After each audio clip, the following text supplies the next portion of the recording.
If you're preparing to sell your home in 2025 or in the near future, this is a really important video to watch because your job now as the owner is to make sure you get the most amount of money for your home and sell it as quickly as possible. So if you're planning renovations or you know your home needs some repairs, let's kind of walk through the most value giving back investments, I guess you could say, the most ROI on any fixes you're gonna do. There's some things you should avoid and some things you should absolutely invest in. So let's dive in.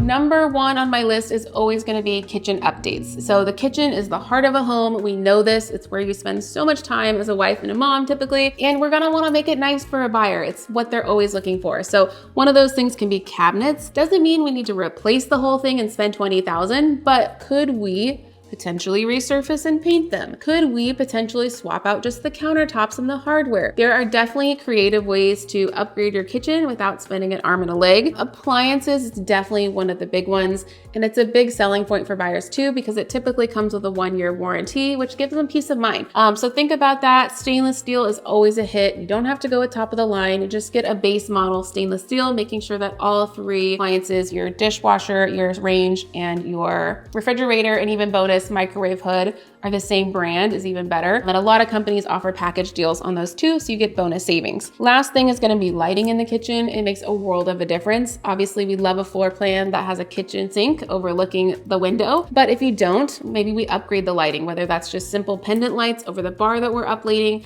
or maybe we're hiring a handyman and updating a couple of can lighting instead of your fluorescent lighting that's been there since 1990. We can get rid of that. There are some simple ways to upgrade it and just make it feel like 2025. Number 2 is going to be bathroom renovations. Again, it's a small space. We don't have to spend a fortune here, but things like your tub, if it's the original fixture and like I've seen some crazy graining on the backsplash situation, we can glaze them. It's a simple product that you can buy at Home Depot, and it's a white glaze that can cover the entire coating of your tub and shower surface. Costs you less than a couple $100 and it looks like a brand new tub. Other things in the tub is going to be the hardware. Again, hire a simple plumber or handyman, switch out your faucets and your shower head, and it's going to look so much better. The other thing is going to be tile, potentially your flooring, right? Again, we don't want to have 5 different types of flooring in your house, but maybe we do all the bathrooms and kitchens in the same type of tile, so it is consistent throughout the home. Doesn't have to cost a lot.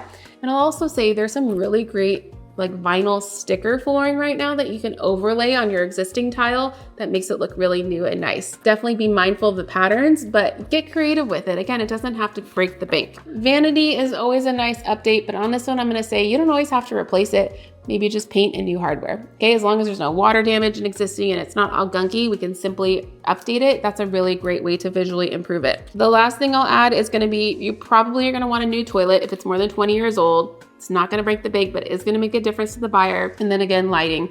When you're doing your hair and makeup in the mirror, you don't want a dark and dingy yellow light. You want a nice bright light. So there's even mirrors now with lighting built into the mirror. That could be an option, but get fun with it. And as always, like you can consult an agent or a girlfriend and just get advice. If I was buying this home, would I like this? Because sometimes our choices are not always the best. We just want extra opinions, if you know what I mean. Number 3 is gonna be flooring. Flooring is so huge. And specifically, I've been seeing the repercussion of having a cheap carpet install, what happens 2 to 5 years later. It's rippling in the carpet or very visible seams.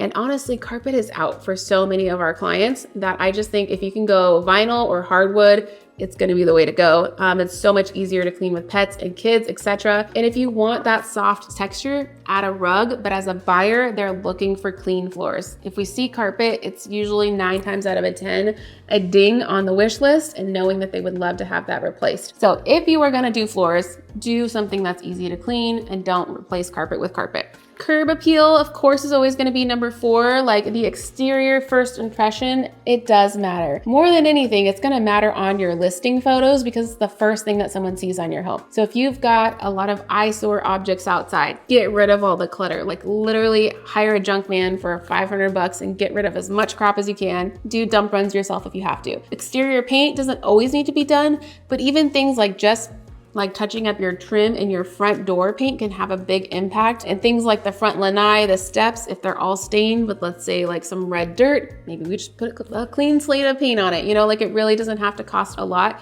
but visually it's gonna make a huge difference for your home. Energy efficiency upgrades are always great, but I'm gonna say this is a wish list and not a must. But if you're gonna do something like that, if you have central AC, maybe we put a Nest little smart thermometer on there. Your windows and insulation. This is not a must, but I would say if you're gonna do any changes, that might be one you're gonna invest in, but windows are not cheap. So it's very common in Hawaii to still see single pane and jealousy windows throughout the home. We get it, it's part of life here in the islands. We just have open window policy. But if you're someone who likes to blast the AC constantly and you want your buyer to be able to enjoy that, maybe we invest in a couple of updated windows. Solar panels, I know a lot of us, and I'm gonna say this is like 50-50. We know that solar reduces our payments, but we forget about the cost of solar putting it on your house. So you do have to do an evaluation. If this is not your forever home, you don't need to pay for it like it's your forever home. If you're paying for panels, it could cost you anywhere from $60,000 to $80,000 to put them on top of your roof. That's not a cheap expense, and that's not gonna make your home value go up by the amount that you've invested in solar. I think that's a big misconception is if I put 50 grand of solar in my house, my home value went up 50,000.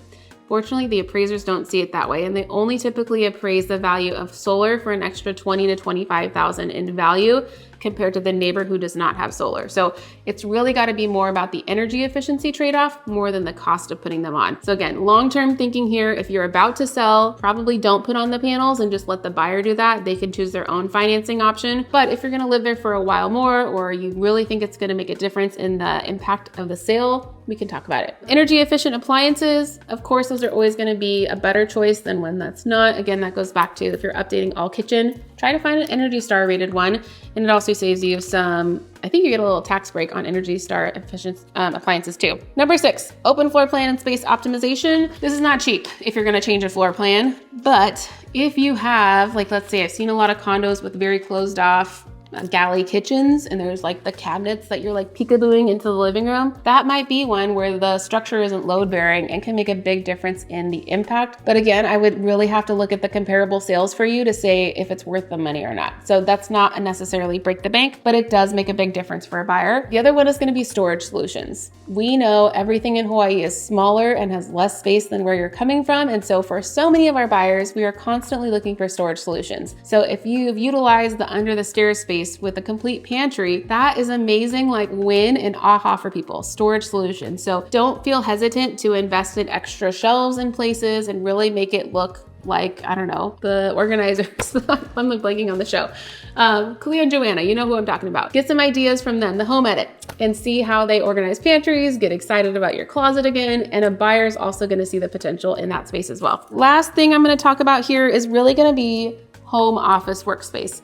So we know that people are working from home more than ever, and absolutely it's part of life. We are dual functioning, and maybe some of us just are students, need workspaces. So if you have odd nooks and crannies that we can turn into a workspace, showcase it that way. Maybe we put a built-in, maybe we, again, just show off a different way to have a multi-function bedroom because so many of us are having to use mixed use spaces. So really creative ways to do that. And then last thing on this video is just don't forget about your backyard. I know I said this is the last thing, but it really is important, and so often it gets forgotten. Simple things like extra watering to make that grass green and hiring a landscaper for $40 to come give it a chop every 2 weeks is going to be so worth it when it comes to showing your property. The last thing a buyer wants to do is fall in love with a home and then go outside and see all the work that has to be done. We want to make it as low maintenance as possible. So that even includes if you've got overgrown bushes and plants, chop them down or take them out. Like, it does make a big difference. We want low maintenance for our new buyers. So that wraps up this video. I have tons and tons of experience helping people sell their homes, list them,